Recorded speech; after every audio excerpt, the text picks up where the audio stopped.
Hey everyone, we've known each other for a while now, don't you think? A couple years now? I've gotten a lot of people asking me about this, so I think it's finally time for me to show you some of the highlights of my wrestling memorabilia collection. Now, it's not the biggest or most grandiose collection you'll ever see, but I'm still pretty proud of it and I hope you enjoy. Let's start with the part of my collection you see every week, my wrestling books. I have Foley, Jericho, Flair, Hogan, DiBiase, Piper, and more, even books I haven't had the chance to read yet.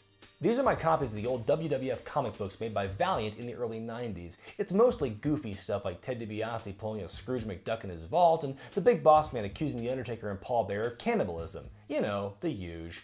You know by now I have a pretty modest action figure collection, but so far you've pretty much only seen my loose figures. Here are the ones I've kept in their original packaging. Here's a classic Scott Hall NWO figure. There's no real significance behind it except for the fact I got it at the Toys R Us in Times Square almost a decade ago.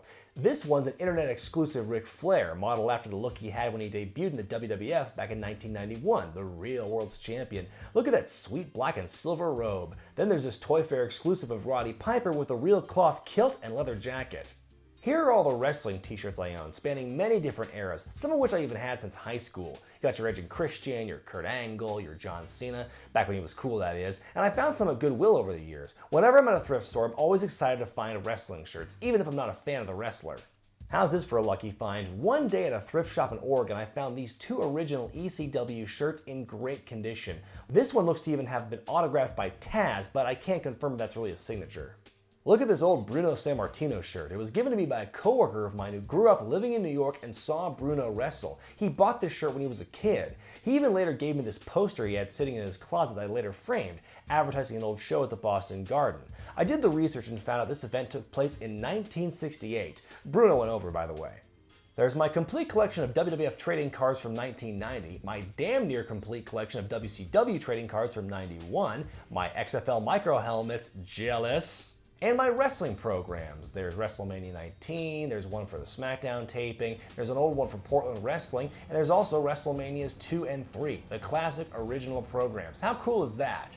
This program has some real sentimental value to me. It was the first indie show I ever worked in McMinnville, Oregon in 2005. You might notice my face is not on the cover of this program. That's because I was the ring announcer.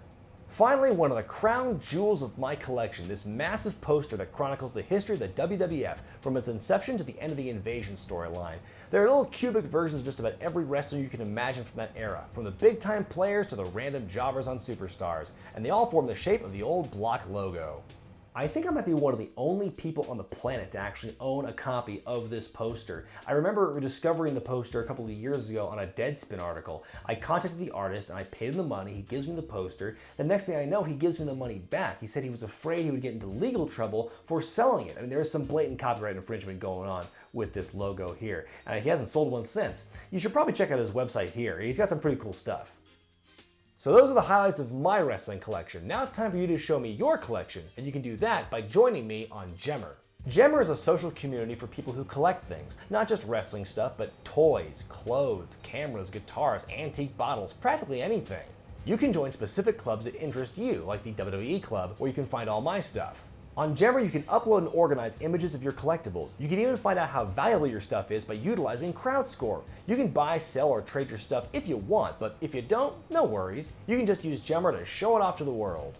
They've got their website, and they also have an app for your iOS or Android devices. It's 100% free to join and to upload your items, and it's so easy to do. And right now, if you sign up for Gemr, you could win a copy of OWEN Heart of Gold on Blu-ray. All you have to do is sign up using the link in the description and upload at least one of your collectible items. If you do this by Wednesday, March 9th, you could win the OWEN Hart Blu-ray. Remember, you can only win if you sign up for Gemr using the link in the description. And the best part about it is it's 100% free. You have nothing to lose. Let me know what you think of my collection in the comment section below, and don't forget to sign up for Gemr. Be sure to thumbs up this video, subscribe to Wrestling with Regret, and buy the t-shirts at ProWrestlingTees.com.